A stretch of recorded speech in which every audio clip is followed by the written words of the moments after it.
Oh, what's this? Zenny's 3D virtual try-on. Pretty cool, right? Wait, are those prices real? Do they have glasses for men? Yep, they also have affordable blue light glasses. Seriously? At those prices, get them all. I like where this is going. Zenny.com. Prescription glasses starting at $6.95. Calling all families. Discovery Plus has thousands of shows that will bring everyone together. Stream exclusive originals like Shop Suites and Design Star Next Gen. Plus, explore a huge collection of family favorites like Planet Earth, Cake Wars, Mythbusters, and many more. All for just $4.99. Discovery Plus is the streaming home for the whole family. Plus so much more. Start your free trial today.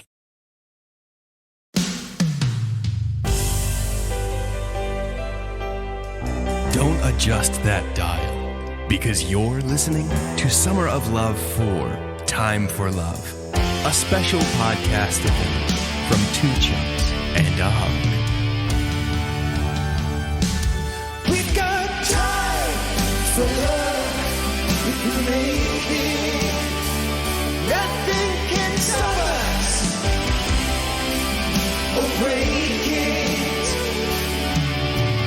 Passion soars on wings like eagles, singing from above. If all that we have left is time, I think it's time for love. Hello and welcome to 2 Chunks and a Hunk. My name is Jordan Wonders, and this week I am your hunk. I'm Doge, and trust me, she looked weird. Her legs looked heavy. Really, she must be retaining chunk. That's good. That's good. It was, And I'm hard, Carter, it was hard to and not make it Ray Romano. Anyway, sorry, Carter, go ahead. It was almost Ray.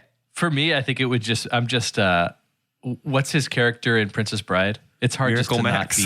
not be. Miracle Max. Miracle Max, yeah. He said, I'm to Carter. brave. Which means to laugh. I'm Carter, and I'll have chunk she's having. That sounds nasty. Hey, Jordan, why are you the hunk? That's almost worse. I'm the hunk because it's time for love. It's time to watch movies about love. It's time to be in love. And I am and have been for many a year. I'm in love. I don't care who knows it. Actually, I care very much. I want everyone to know it.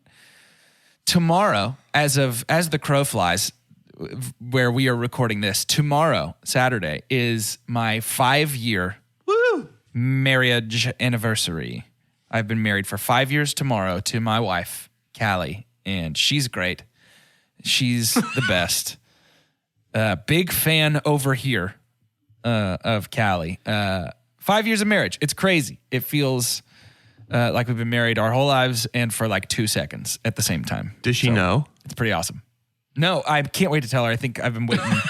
Yeah, dude, that's going to blow her mind Tomorrow feels when like she finds out. Tomorrow feels like a good time to let her know that we got secretly married without her. Hey, we're married. That's wild. I don't know if you knew this or not, but we're actually married. So, yeah. You know, she'll What be perfect excited. timing, man. Yeah, I know. That's the only reason I planned this series is so I could do this. That's the reason you got married 5 years ago. Yeah, I knew we were going to do this, and it just feels like the right time to be married. Is it So weird that's to what I think that the Time for Love series on our podcast has existed for like the majority of your marriage? I know. What's even weirder is that I've been married for over half my life at this point. That is You are wild 9 to me. You are 9. That You're is the world's wild biggest to me. 9-year-old boy. Nine and a half, gonna be 10 in 6 months. That's great. But there's more important love to talk about today. Between love. two people. Between two friends who are destined to be more. I'm talking the love shared by our titular characters in the film that is the second film in our Summer of Love, Time for Love series called When Harry Met Sally. Boy. Doge, you were just very far from the mic. I was waiting for you to get into position, and then you jumped the gun and started early. I'm ready. It felt like we would never get to the title of that movie. Kind of felt the speed wobbles a little bit going down that big hill in our longboard. Well, much like Rob Reiner loves to sit and marinate in the beautiful tension of love, I like to sit and marinate in the beautiful tension of, will they ever say the name of this movie? Now, what I need, though, much like Harry and Sally desperately need companionship, friendship, and love, I need a synopsis so we can get this pop. Doge? This week's synopsis has no author. Springing fully formed from the head of Zeus, as Athena does in the ancient myths. Athena is the goddess of wisdom, and this synopsis is very straightforward. It's just the facts, ma'am. I love it. Let us know. So you guys were curious about When Harry Met Sally? I'll tell you everything about it factually. Rob Reiner's romantic comedy When Harry Met Sally stars Billy Crystal and Meg Ryan as the title pair. The film opens with the two strangers, both newly graduated from the University of Chicago, share a car trip from Chicago to New York, where they are both going to make their way. During the trip, they discuss aspects of their characters and their lives, eventually deciding it is impossible for men and women to be, quote, just friends. They arrive in New York and go their separate ways. They meet a few years later on an airplane, and Harry reveals he is married. They meet again at a bookstore a few years after that, where Harry reveals he is now divorced. From that point on, the two form a friendship. Eventually, their closeness results in their respective best friends, played by Carrie Bradshaw and Bruno Kirby, meeting and falling in love with each other. At a New Year's Eve party, Harry and Sally confront the complex triangle of emotions they feel for each other. It does actually say complex tangle of emotions. I just am not wearing glasses or contacts, but they do feel a triangle of emotions as well. Does it say Sorry. Did you just say Carrie Bradshaw? Did I? Respective best friends, played by Carrie Bradshaw and Bruno Kirby. Is that what it says? It says Carrie Fisher. Did I say Carrie Bradshaw? You said I Carrie don't know. Bradshaw, which Guys, I'm not Carrie allowed. Bradshaw. Are you watching Sex in the City right now? I am not allowed to podcast without my optical enhancements anymore. No glasses or contacts today, so it's just everything's sort of a blur. Stop it. Are you watching Sex in the City right now? No, I'm not. Where did you pull Carrie Bradshaw from? I don't know, man. I really... Listen, it makes sense. It's Carrie Bradshaw. You know, we're in... It's Carrie Bradshaw, I mean. It makes sense, dude. We're in New York. There's a Carrie here. Yeah. Did I really say Carrie Bradshaw? I said Carrie Bradshaw 100%. I don't think I heard that. It even took me a second. Like my brain was like, yeah, no. Like it took me just a minute. You said Carrie Bradshaw. Wild. That's a total disassociative moment then, because I have I maybe have never said Carrie Bradshaw out loud until I accidentally said it a couple of minutes ago. Carrie Bradshaw is Sarah Jessica Parker's main character in Sex and the City. We know that. No, I know. Starring Billie Carrie Eilish, Meg Griffin, and Carrie Bradshaw. Meg Griffin. I couldn't think of another famous Meg. The Meg, the big shark from Jason Statham's Mortal Enemy. Carrie Bradshaw, man. That's funny. Wow. I'm the only member of this crew that is older than this movie. Mm-hmm. Yes, you are. And it's barely. So were you just like, why are we watching this kids movie? I had not seen this movie. And I hadn't either. I was surprised because when Harry Met Sally, I had thought, and it was confirmed when doing some research about the movie, is very consistently considered one of the top romantic comedies of all time. Yeah. Can I explain my journey to this real quick? Yeah. So I missed a lot of rom-coms growing up. It's just not something rom-coms aren't something my family and I watched together. Probably a mixture of disinterest of a young teenage boy in romantic comedies and a mixture of like a lot of them are like quote unquote inappropriate for whatever reason. And so my parents didn't want to watch them with me. So I missed a lot of these growing up. And then as I got older, the ones that I tended to watch were ones that people around me really liked. And so they tended to be newer.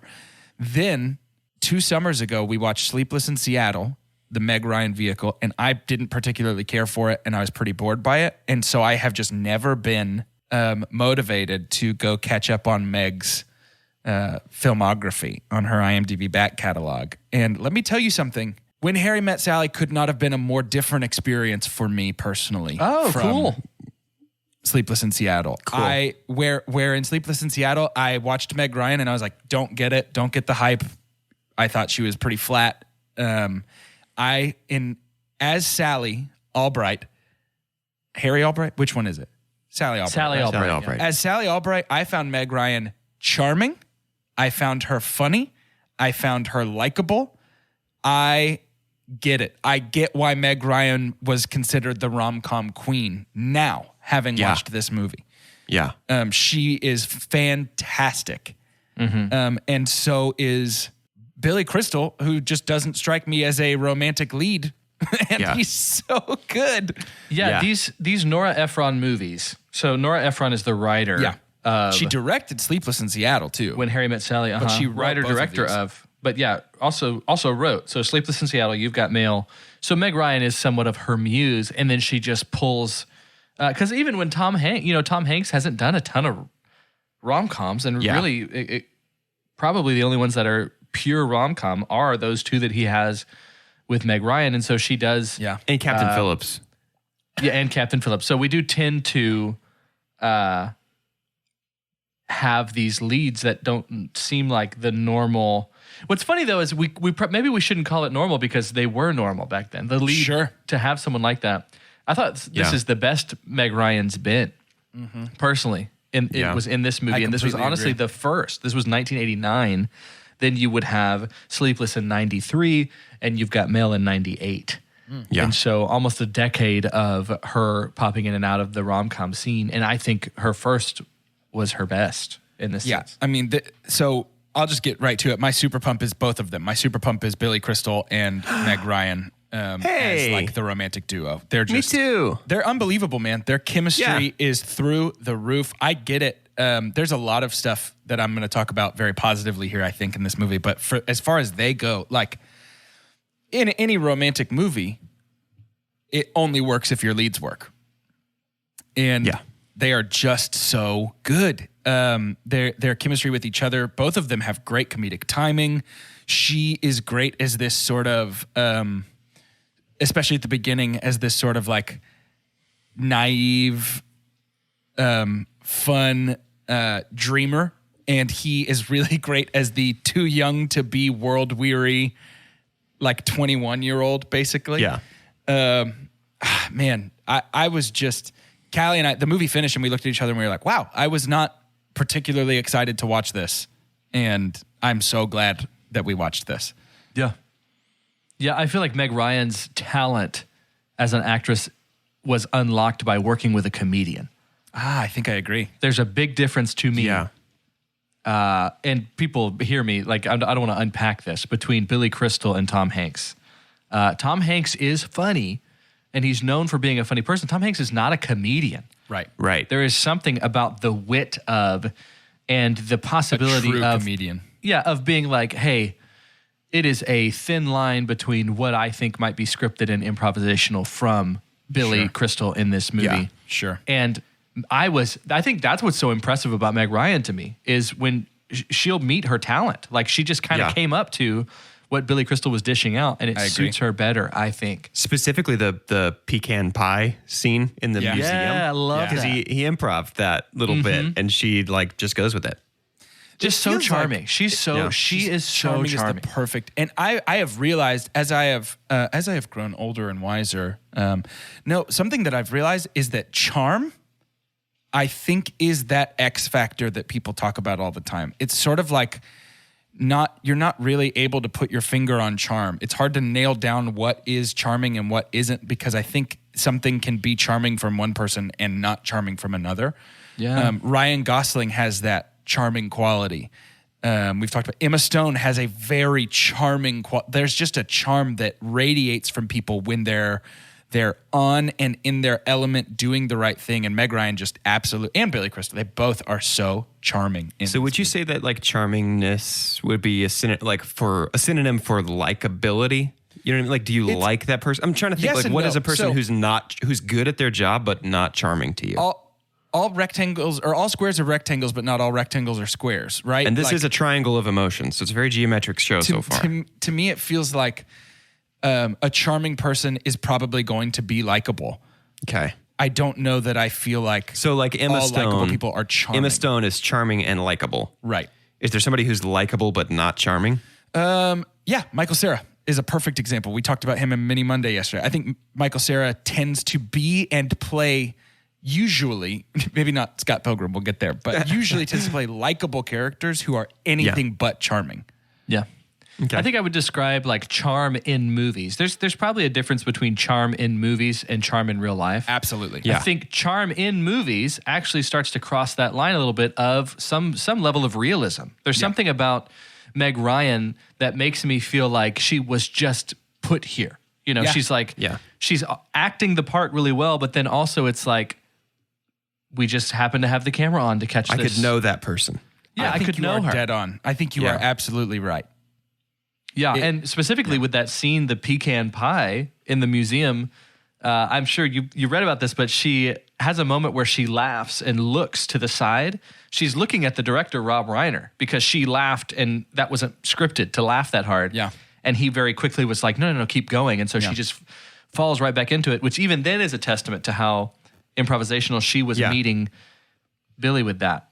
But yeah, I think that's great. Can I share a morbid moment with you guys? I would love that. Sure. Yeah. So there's something that happens for me.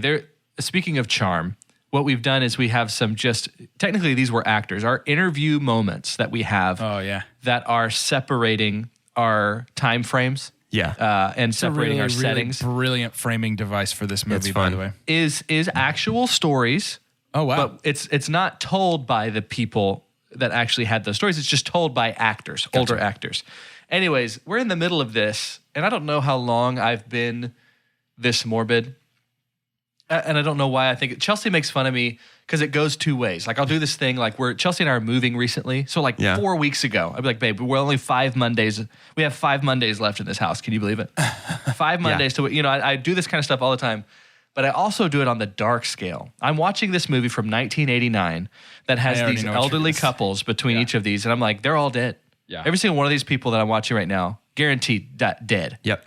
They're all gone. I don't know why I do that. I had that thought at the New Year's party of Carrie Bradshaw and Bruno, what's his name?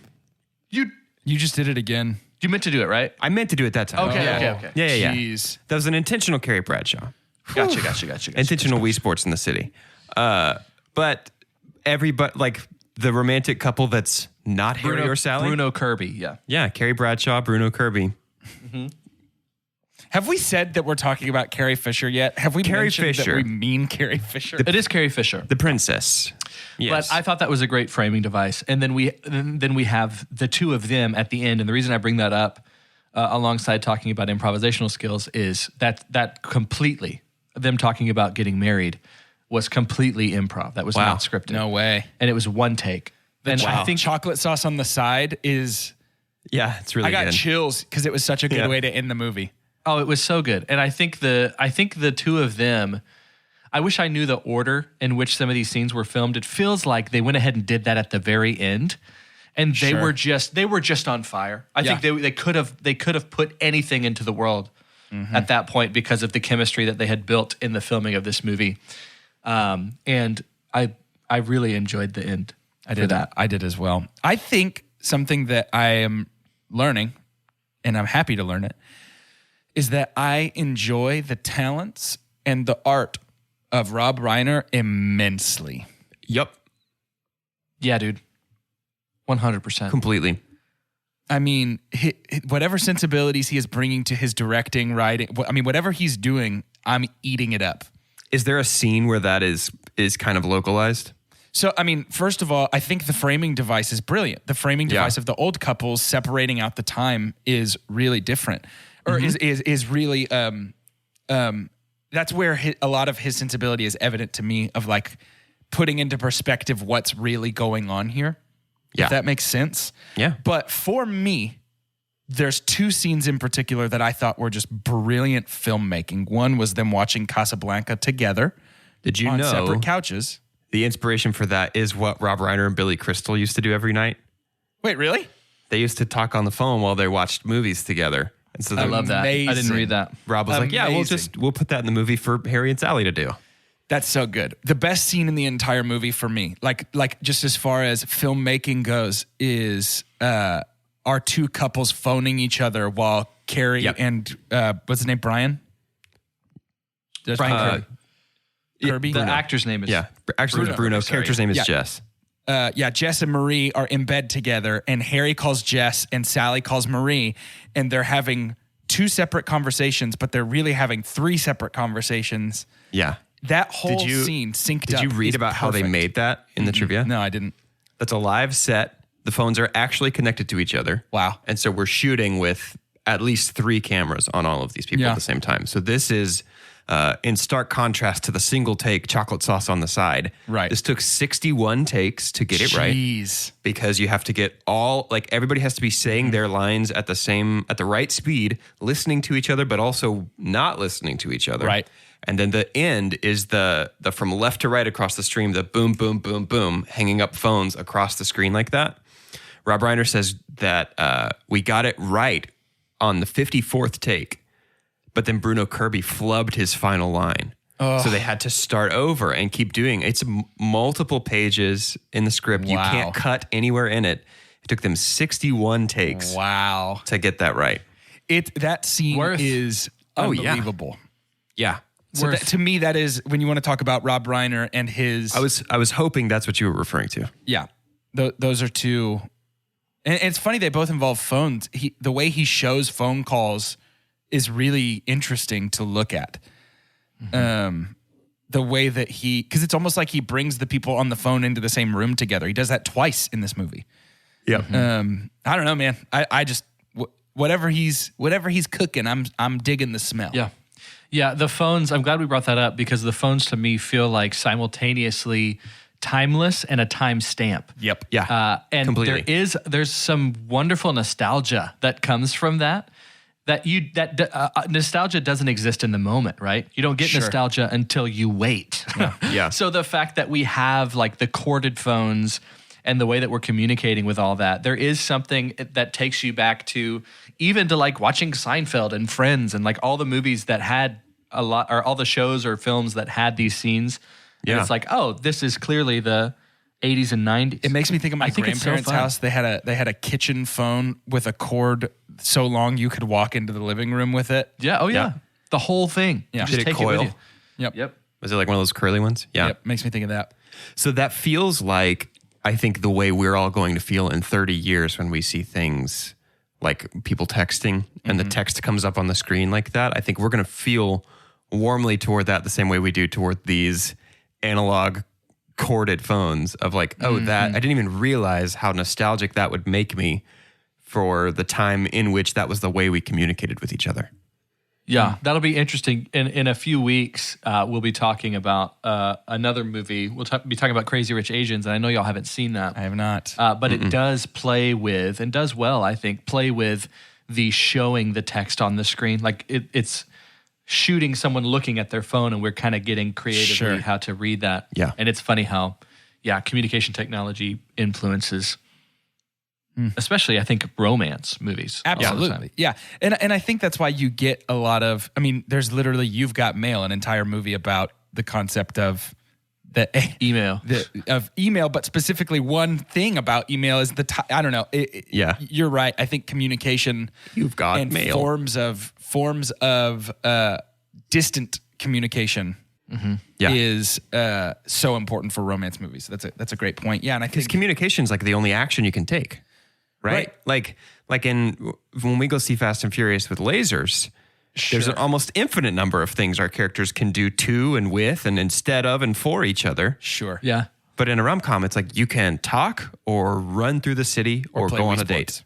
Yeah. Yeah. And I think something else, which is good to bring up here, is this movie is so dialogue heavy and all of it is very real. There were I think there were a couple of scenes that felt written, quote unquote, like felt very movie, but by and large, particularly with Billy Crystal and Meg Ryan, the dialogue felt like two people talking and falling in love over time. Yeah, absolutely. That's impressive. I loved this movie. Was something that excited me because when you hear, seminal classic rom-com, you expect to see a lot of the same ingredients of other big rom-coms.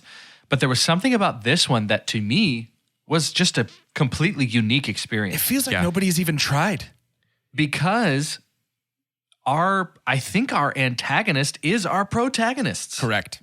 Yeah. Which is so fun. It's just the fact that they are oblivious or they're just missing it. Like they're not really seeing it yet.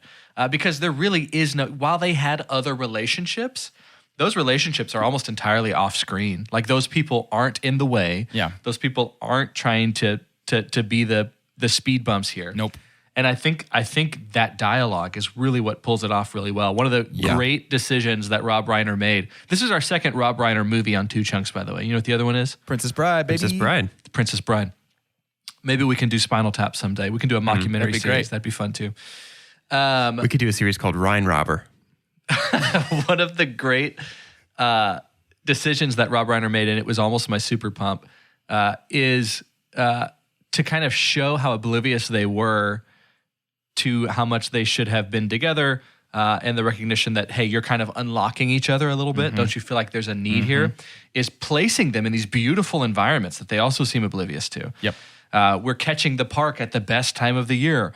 The lights hitting just right at the museum. You know, like all these things, everything around them is setting the stage for them to just go ahead and love each other. And they just continue not to miss it. And it seems like really, everybody really enjoy that. around them is also, what are you doing? What's your deal, man? Yeah. Yeah. They're standing out in multiple ways. And I think there is something so tasty about the way that Rob Reiner and Nora Ephron decided to make us and them just wait. We just sat and waited so that every inch forward, it's like, it's like that dissonance and that dissonant chord in music that hurts but feels good at the same time. Like every little scoot forward. And something I noticed, and there is a chance that I missed it. I was really trying to pay attention about the second or third time I noticed it popping up. I could have missed it. I am pretty sure we never hear the lyrics to It Had to Be You until the very end of the movie. But the song comes up about a dozen times just on the piano. Harry Connick. And then love some Harry Connick. Finally at the end, he sings the song. And it's, for me at least, I was like, I've been waiting on these lyrics for an hour and 40 minutes at this point.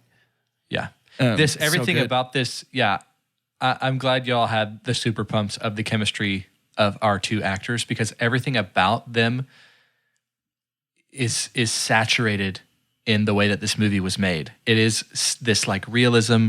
It is this just kind of the timing of everything. It's just all about the actors and the platform that they've been given, and they kill it. This is like it for Billy Crystal, right? This is his only, at least playing a lead in a romantic comedy that I know of. Yeah. And then he was done. I kind of love that. Yeah. I think I think he just called his shot. He did it, and he just said, all right, I'm going to go out on a high note. I'm going to be I'm batting 1,000. Well, Billy Crystal also strikes me just through his whole career as somebody who is very discerning in the things that he chooses to do. Yeah. And my guess is he looked at this, and there's no way he didn't get phone calls after this to come do another rom-com for somebody. He did. In 1995, he did a movie called Forget Paris, written and directed by Billy Crystal, starring Billy Crystal. What? Yep. Interesting. I'm checking out his top 4 on IMDb. Boy, I'm glad we didn't try him in extra credit yesterday. Pretty tough. Can I see if I can do it? Yeah, go for that. it. Yeah, try it. Monsters Incorporated. Bong Bong. Amazing. City Slickers. Bing Bing. When Harry Met Sally. Bing Bing Bing. Billy, what you doing, Billy? What's happening, Billy? Billy, where'd you go? Come back to me, Billy. Come back Billy, to me, baby. Billy, baby, where you at? Baby, I'm right here. I got that sound you're looking for, Billy. Come on. Billy, baby, where are you? Monsters Incorporated is not. Isn't it No, wild? sir. Doesn't it hurt every time? And don't you just get hung up on that? You're like, I got a good plan. I'm going to say Princess Bride. Bong Bong. SNL? Bong Bong. 5 guesses. All right, I'm out. What was the other 2? Number 1, Other 3, Forget dog. Paris. Oh, No, he got 2 of them right. Oh, he did. Number 1 is Forget Paris, 1995. Number Written, 2, directed, City starring- Slickers, Number 2, City Slickers, 1991. Number 3, When Harry Met Sally, 1989. And number 4, Analyze This, 1999. Interesting. How funny is that? All right. Hard, huh? Okay. Not a fun game, huh, Carter? Make you feel dumb, huh, Carter? Make you don't feel know. stupid, huh? I don't know. I bet I got more. I bet I got more than y'all would have gotten. I don't think y'all would have got City 100%. Slickers. We would not have gotten City Would not have Slickers. gotten we would have City Slickers. gotten When Harry Met Sally and would have said, Bing, that's in there. We would have said Monsters Incorporated. We would have been like, crap. Only I reason guess I it's would've got Monsters that- University. And we would have guessed that and then had nothing else. Yep. It was one of the 72 cassette tapes hanging on the back of our coat closet wall when I was growing up. And I just knew the whole library because I was fascinated by the spines of old VHS tapes. Incredible. They had City Slickers, and I never got to watch it because it was too crude. I will say, young man Billy Crystal, supposed to be 21 years old, unsettling to look at. It was bad to look at. That boy's not 21. This man was already late 30s when this movie was made, right? Yeah. Or was he like 41? He was 41, I think. Really? There was like a 13-year difference between him and Meg Ryan in this movie. It was unpleasant to look at him playing a 21-year-old. The sideburns, no bueno. Now, there's a lot of scenes that I'm sure we'll dive into more specifically as we move forward. I do just want to say, Carrie Fisher is always the right choice. Oh, Doge disagrees. Carrie Fisher is my super dump. What? Listen. Carrie Fisher's also my super dump. What? Are you crazy?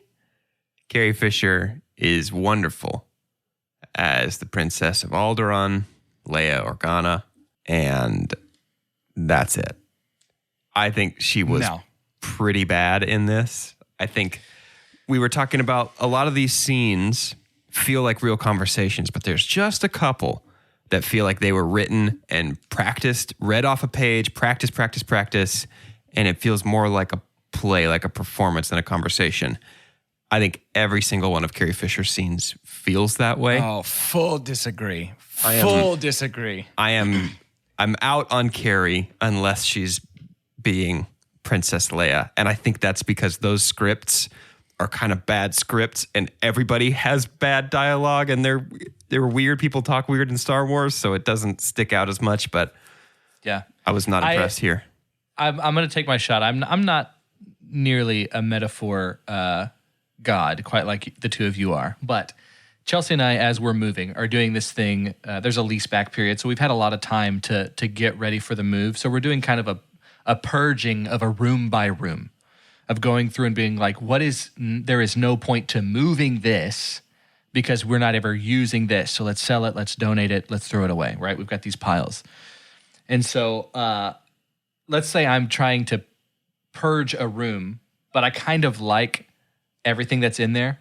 Like the kitchen. Like the kitchen right now, it's like, that feels like something that we've done really well. Yes, there's a million bowls because nobody marked on our registry, hey, we bought these, right? Everybody's got 20 of some dish. But then if you're to tell me, okay, but you have to get rid of one of these coffee makers. But I say, okay, so this one is the industrial one. We use it every day. Can't get rid of that. The AeroPress is fun. I love using that. I've got the pour over. All of these things I enjoy. Like When Harry Met Sally for me was a movie I like a lot, and that happens a lot to where my super dump is it's kind of diluted. It's not very strong. And so in this sense, I got to the point and I was saying, nope, keep. Even Bruno Kirby, I say, I'm choosing Bruno Kirby over Carrie Fisher, and that's all that was left. Because this is so dialogue-centric, and each frame is gorgeous, just about, all that was left was our actors, and there was really just 4 of them. And so I said, Carrie Fisher felt the weakest to me. I felt like if there was, of those 4, one that was the most replaceable and either made that movie just as good or better, it was Carrie Fisher. Especially for 1989. You're telling me you can't go get one of the supporting actresses out there or lead actress and just throw her into the Carrie Fisher role and this movie's better? I think it can be. That's my argument. So I don't hate Carrie Fisher in this movie. She just had to, I have to super dump something. It had to be you, right? I think it had to be you. I agree that of our 4 quote unquote leads, she's the weakest. I loved her. I thought her jokes were hilarious about. I didn't hate her. He's never going to leave his wife. Nobody thinks that. Yeah, you're right. The repetition there was hilarious. She killed me on, I want you to know, I'm never going to want to keep that table. So good. The wagon wheel table. I thought her deliveries were great. I really liked her. I really enjoyed her. I was about to talk big stuff about how their friends made this movie better for me. So I'll just keep all of that to myself because it's time for shout announcements anyway.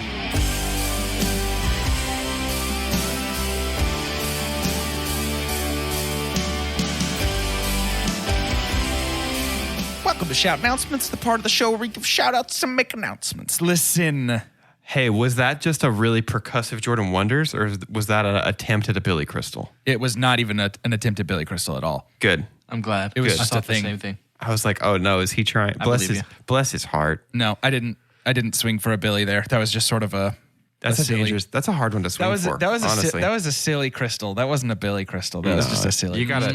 Silly's always safer than Billy. Yeah, always. Listen, if you're listening to our show, first of all, thank you. Second of all, I love you. And third of all, tell your friends, tell your mom, tell your siblings and your cousins, tell your enemies. Is this a Billy teachers? Crystal? Nope, still not a Billy crystal. Okay.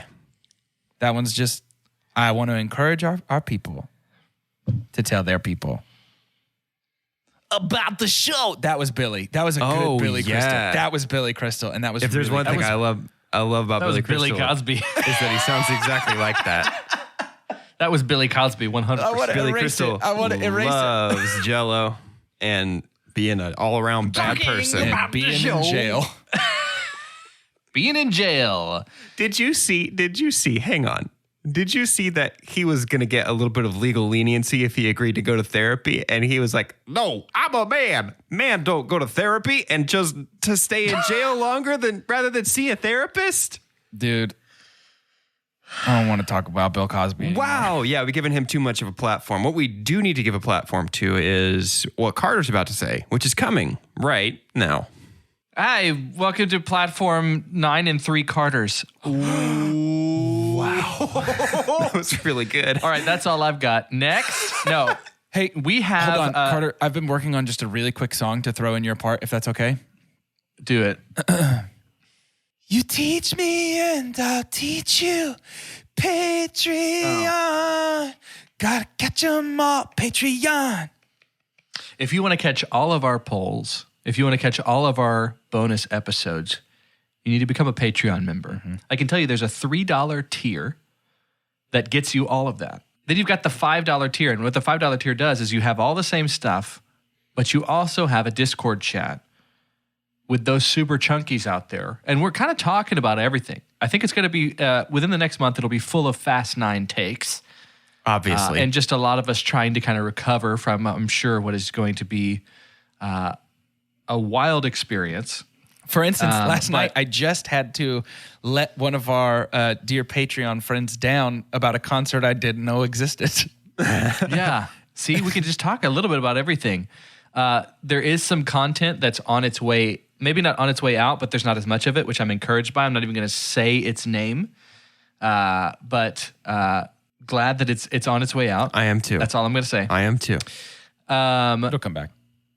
It might come back. Well, you guys have just summoned it now, so thanks. I know. Was it like Bloody Mary? Is that the one that's yeah. in the mirror? You guys have just basically said Bloody Minion. We into this Beetlejuiced it. podcast We did. over and over No. and over We again. Beetlejuiced it. We do want to welcome to that Discord channel, Rebecca. Welcome. Coming on up to the $5 Welcome. tier. Woo, woo, woo. We also want to welcome to our patrons, our official chunkies. Trevor. One of my good buds. Thanks to both of you. Lived across the hall from me when I was 18 years old in college, so about 30 years ago. Trevor, welcome to Patreon. We're very glad to have you here. That is a huge support for us, guys. It's beginning to do some things to just kind of pay the bills here out at Two Chunks, and then also keep the give us lights on opportunities. at 2 Chunks.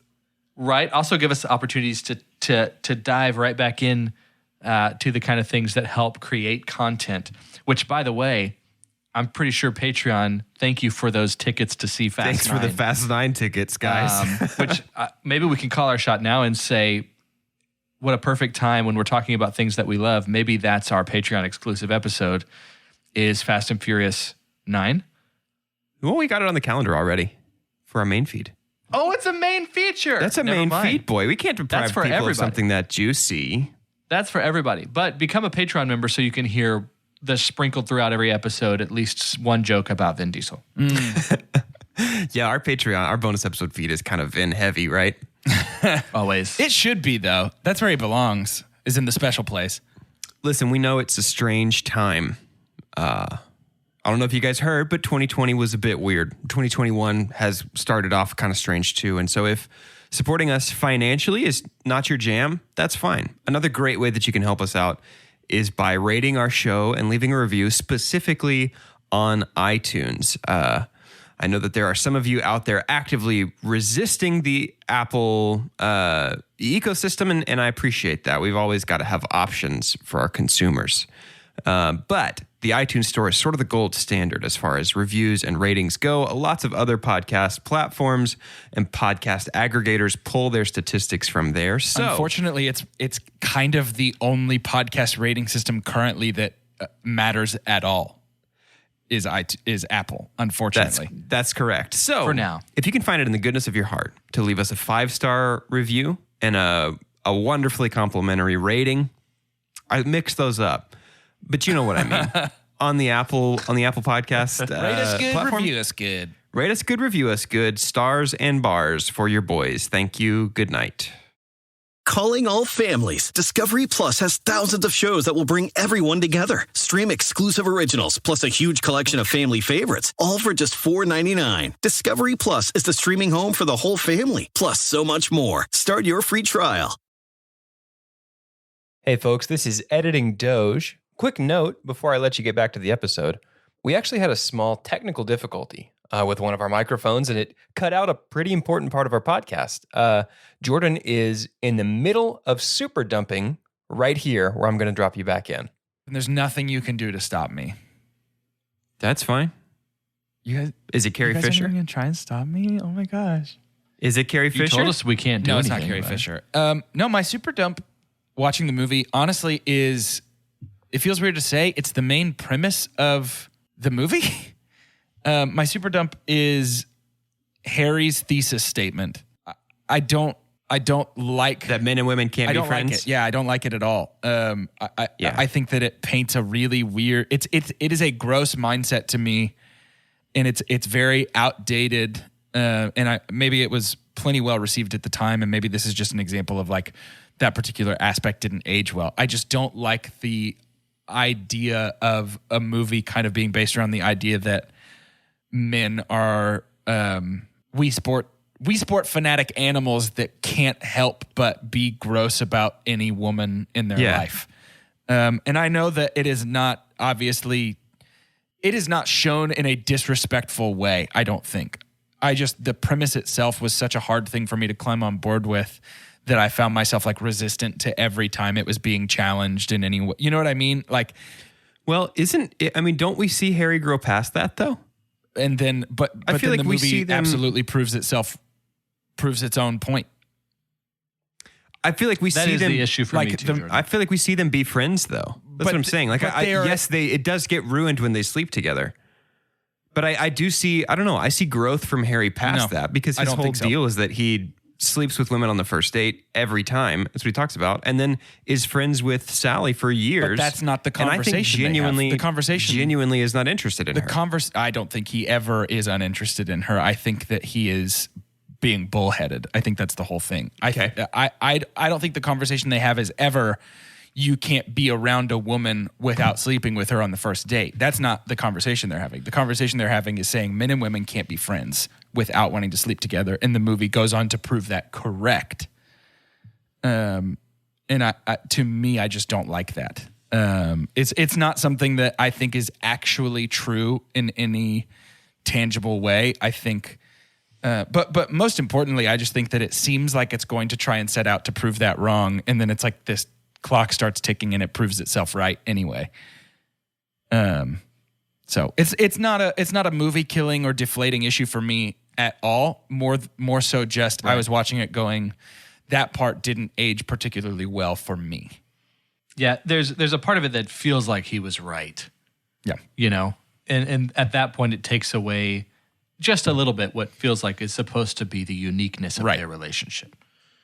For me. Now, I do love seeing their friendship when it is platonic, and I do think that the lesson learned is that when the relationship is built on a friendship first, it is far more rewarding. And I think that is sort of like where the movie ends up landing on its own thesis statement. I just don't like the thesis statement to begin with. Yep. I'm there. I see it. Excellent. Can we talk about Carrie Fisher sucking so much? We haven't ever come up with a word. Let's go ahead and be prepared with the bleep button. We haven't come up with a in our Wii analogy sports. for orgasm. Yeah, I don't know what that would be. It's when you turn the vibration on the controller. I thought vibration, but that's just as bad. It's just as bad. Yeah. I'm thinking eject. Is it when you plug the nunchuck I'm in? thinking ejecting the disc. Yeah, but I know some people can eject the disc multiple times while they're playing. That's okay. But Wii games don't Probably, work like that. Undoubtedly the most famous scene of this movie, and one that I remember just kind of being a part of any montage that's about movies. Yeah. Is when Meg Ryan fakes winning at Wii Winning Sports. at Wii Sports. I like that. Winning at Wii Sports. I like that. Bowling a 300. Yeah. Yeah. Bowling a 3. She fakes bowling a 300. In Wii bowling. And it is, it's a funny scene. Yeah. It really is a funny scene. And it's going, of course it feels out of place, and that's her character's point, right? To just do that in the middle of the diner. But to me, something else that was interesting about that is it felt like the kind of a turning point for Sally's character of just letting loose a little bit. I don't think that's something she would have done in our first couple of meetings between the two of them, right? I think this is a little bit of Harry kind of having an influence on how she's just kind of comfortable around him. Yeah. And I didn't expect it to have more meaning to me than just simply being a kind of shocking scene. Yeah. Which again, this is also a testament to what I believe, and maybe we all believe, to be Meg Ryan's best of what we've seen, at least in the Summer of Love series, of her kind of taking the reins, because that wasn't part of the scene. Yeah. That's something that was her idea. And I thought it was great. Yep. She suggested that, and Billy Crystal suggested the I'll have what she's having. Yes. Which is great. Sure goes on for a long time. I think that's the point. I think it has to. It's so funny. And that's the other thing about this movie that I think succeeds through time is it's still very funny. Like laugh out loud funny at multiple parts. And I think there's something to be said for kind of having a split protagonist. Like it is, we're not watching this movie from Harry's perspective. We're not watching it from Sally's perspective. We're just watching both of their stories unfold. And I think it allows a lot of room for both of them to shine at what they're good at. Completely agree. And I think that there's a lot of rom-coms that don't give one side of the relationship that same breathing room, that space. And I also feel, by the way, this is just sort of stream of consciousness right now, but it feels like this movie doesn't idolize either of these people either, or even idealize maybe is a better word. Like neither of them is portrayed as though we are supposed to be like, it's not like Harry's got to get his act together so that he deserves Sally, or like Sally's gotta, learn to love herself so she can love Harry. Like it's just two people bouncing off each other until finally connect.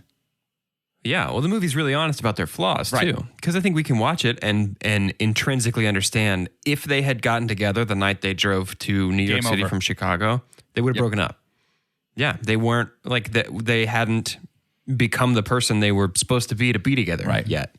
Mm-hmm. Yeah, and just to have that kind of sandwich between these testimonials, that's they're trying to make sure, like, hey, pay attention. Like, there's so many stories that can be similar and yet unique in their own way. My super pump, Jordan, right before we did shout announcements, you were talking about kind of the waiting. And obviously that's the narrative of this movie, is just waiting for these two to get together. I feel like one of the things that you have to have in an iconic romance comedy is that profession of love. Totally. Whatever that is. Holding a boombox over your head, the flower petals, anything like that, that's just kind of this over-the-top showing of love. I think and I'm having a hard time finding, so I'm just going to claim it. My super pump is when Harry confesses his love at the New Year's Eve party. That monologue really is good. perfect. Yeah. Is perfect because it is just so aware of both the character of Sally and the relationship that those two have. And these are just the little things. Like for those of us that are, I know all of us on the podcast, those hosts, and then I think for a lot of us listeners, if you have that significant other, there are these little things that are the things that you just love about them that would not necessarily be what everyone else in the world loves about them. And just for him to bring up all of those, I thought it was perfect. I think this was the best I have ever seen of the end of a romantic comedy when we have the confession of love. I think that's the best for me. The best moment that I've seen. And I thought it was so well acted, incredibly well written, all the credit to writing, just perfect. It was full of that charm that we talked about, that we love so much about our leads. I really wish she had responded with something other than "I hate you, Harry." I kind of like it. I think that's great, though. Yeah. I love that because that's really also what he's talking about. They're confessing both the love and hate that they have for each other, which is a pretty realistic view a lot of the times of love. There's those things that are just, that drive you crazy, but you can't not have those. You also kind of adore those things about that person. Yeah, it's so funny. We use the phrase like fall in love a lot. This movie feels like we're watching two people like trip and tumble accidentally in love, like Counting Crows. Yeah. But so she said, "What's the problem, baby?" What's the problem? I don't know. Well, maybe I'm in love. Love.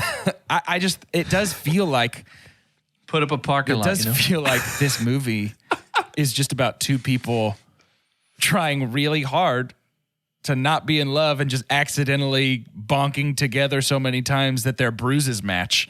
And then they're like, well, I guess this is going to work out. Yeah. Yeah. It's great. Man, I really was surprised by how much I enjoyed this. And again, I think it's because I was afraid that the hype bubble over all of the years of my life had grown too large for this movie to live up. Yeah. But this was very similar. I think this watching experience was most similar to 10 Things I Hate About You for me, where it was like a movie I'd heard about, completely agree, didn't want to watch, wasn't excited about, and then it finished and I was like, whoa, I was missing out and I didn't even know. Exactly. Yeah, I was also pretty afraid of that. I feel like Summer of Love typically for me is a lot of movies I've never seen before. I acknowledge there's a huge deficit in my movie repertoire in the area of romance and romantic comedies. And so I was really worried this was going to be that Sweet Home Babalama, that Hitch, that Sleepless in Seattle of like, how do people like this? But it really did. 10 Things I Hate About You is such an apt comparison because I watched it and was like, okay, that's on my short list now. That's in the top 5 rom-coms for me. Yeah, this one has proven itself worthy of its reputation in my eyes, I think. Mm-hmm. And Rob Reiner, whether he's directing or acting as Jess's father in the hit show New Girl, I love him. I love him all the time. Hey, for real, we should do a series called Ryan Robber, and it's all people who are trying to jack Rob Reiner's style. They're trying to be Ryan Robbers. Yeah.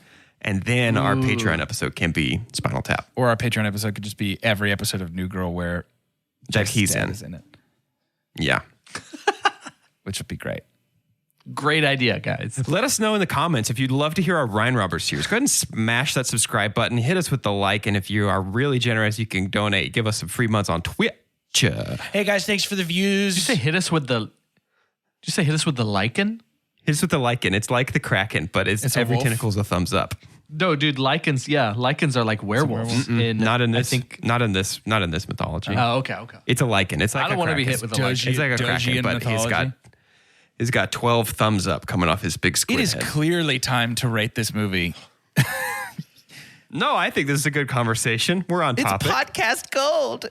No, it's time to rate it. And we're going to do that using science. Okay? The scientific cinema scale. Okay. It's perfect and as follows.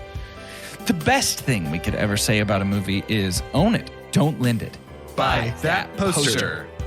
The next best thing is buy it. That's followed by rent it. Then stream it. After that is forget it. And last, but certainly least, the worst thing we could ever say about a movie. God hath forsaken us. I'll go first. I think I'm buying the poster for When Harry Met Sally. It really knocked my socks off. And I think a large part of that is the gulf between my expectation and what was delivered to me. But also I think it just stands on its own. And I think that it is still somehow unique. It doesn't really feel like anybody has really tried to fully step to that particular flavor. It just blew me away. I was really impressed. I thought it was great. I got the warm fuzzies. I got it charmed me straight backwards. I think I'm buying the poster. I think I'm comfortable with that. I've never seen Carter think this hard about his rating for a movie. Where's that Phantom Menace energy where you just run in there like, I don't care what people think. I don't care that this is dumb. I'm buying the poster. I'm telling you, man, it hit that. Hey, shout out to, like, if you're between the ages of 9 and like 11 and a half, there's something that's going to come out this year that's going to change your life. Exactly. And shout out to you guys. Like, it's going to be something. I don't know what it is yet. Love what you love, even when your friends bully you. But it will change your life, and you need to stand your ground. I'm gonna buy When Harry Met Sally. I'm gonna give it a good solid purchase, support of My American Dollars. It's a great flick. Really, really thoroughly enjoyed it. I know we'll cut out some of this silence, but this is the longest I've taken to rate a movie. And honestly, even though, so I had a super dump and it was an actor in this movie. It was Carrie Fisher. Who? Carrie Fisher. Carrie Bradshaw. Oh, okay, yeah. Yeah. Carrie Bradshaw. Sorry, Carrie Bradshaw. From When Harry Met Sally in the City. Yeah. But even that, I said was not just a definitive super dump. She was fine. I can't find any other reason not to. Really, I can't find another reason not to buy the poster. There's not much more that would make this movie a better experience for me. And in that sense, I'm going to buy the poster. I'm going to buy the poster for When Harry Met Sally. And I really didn't expect that I would do that. I felt really comfortable with a buy, but I want to make sure that I'm not avoiding buying the poster just to do that, just to not do it so big. So I'm going to buy the poster. I really don't see hardly anything wrong with this movie. And if it's timeless after more than 30 years, It's going to stay that way. I feel like it's going to stay that way. I think it's going to stay as a firm, iconic rom-com. Yeah, I think so too. Because there are, I think you're right, Jordan. I think there's a lot of elements that are just have not been really repeated personally. And honestly, yeah, Billy Crystal. Oh, Crilly Bistle. Yep. Well, next week, we're going to hit the third place in our vote, voted on by you, our dear listeners. And that movie will be Scott Pilgrim versus the World. Very excited. It is, much like Doge, the one movie in this series I had seen previous to the beginning. So I'm excited to watch it again. I love this movie. But it's been a minute since I've watched it, so I'm excited about that. So make sure you check it out and tune in. Also, if you haven't seen the stuff that Edgar Wright is working on right now, just go take a peek at his IMDb because it's going to get wild. Yep. Diving into that horror. It's going to be nuts. He's also doing a documentary right now as well. He's just trying to hit all the genres, man. I'll watch anything. He's getting all the Infinity Sounds great to me. There. Soon he'll be unstoppable. Much like I will because, my second dose of the vaccine is finally kicked in. I'm immune. I can't die. Remember that if you've loved this past hour or so, or even if you've hated it, go ahead and subscribe to our show. That way you'll be notified when new episodes release. Don't forget about that rate and review. That's a big help to us. We didn't forget about you people that felt pretty middle of the road about it too. You can subscribe as well. You can also, no matter how you feel about it, you can have what Grab we're your having. friend's phone. Subscribe from their phone too. Subscribe them. Subscribe anybody. Yeah.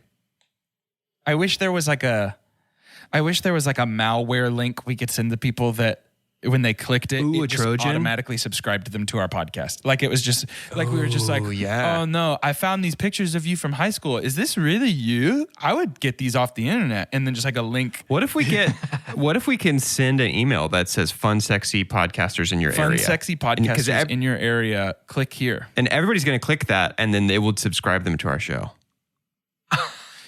I think a lot of meet sexy podcasters in your area. Like for Callie, it would be like illegally cute dog pics. Click here. What if we say we're very small, SMOL podcast boys? Then I would have to throw very up in my mouth and go to jail if I said that. Very small, illegally cute podcasters in your area. I like that. I like that a lot. To end today's episode, I'd like for each of us to say our name and what the suspicious link would have to say in order for you to click it. For 2 Chunks and a Hunk, I'm Jordan Wonders. And I think if the link said something like, psst, free soft pretzels for the rest of your life at this link, I'd probably click it, even if I was suspicious about it. I'm Doge, and all it would take is a single email that the subject line was act now to get free shipping. I don't know on what. I would click it because you can't afford to lose money on things like that. And if I even a little bit want it, I'll be like, okay. And I'm saving money because it would get here fast and for free. It's cheaper. So now's the time. Not buy it. I think for me, I'm Carter, first of all. I think that too. It would have to really be one of those clickbait things that's like someone was really attractive, but see them now. Oh, nice. Yeah. You won't believe what Vin Diesel looks like after quarantine. Yeah. Good. You won't believe. Number 6 will You won't shock believe. you. Yeah. It's like, hey, remember Carrie Bradshaw? You won't believe what she looks like now. You know what? I am kind of a sucker for that kind of thing. The like, you won't believe this thing. And I'm like, but almost out of spite. Almost like, yeah, because I bet I will. Yeah. Watch how easy I believe couldn't this. Stop me from believing this. Oh, I already saw that photo. Watch how trusting I am.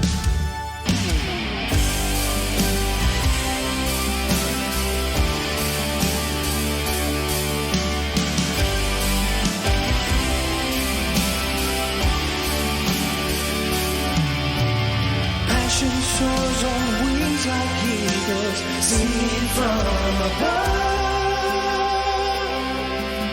If all that we have left is time, I think it's time for love.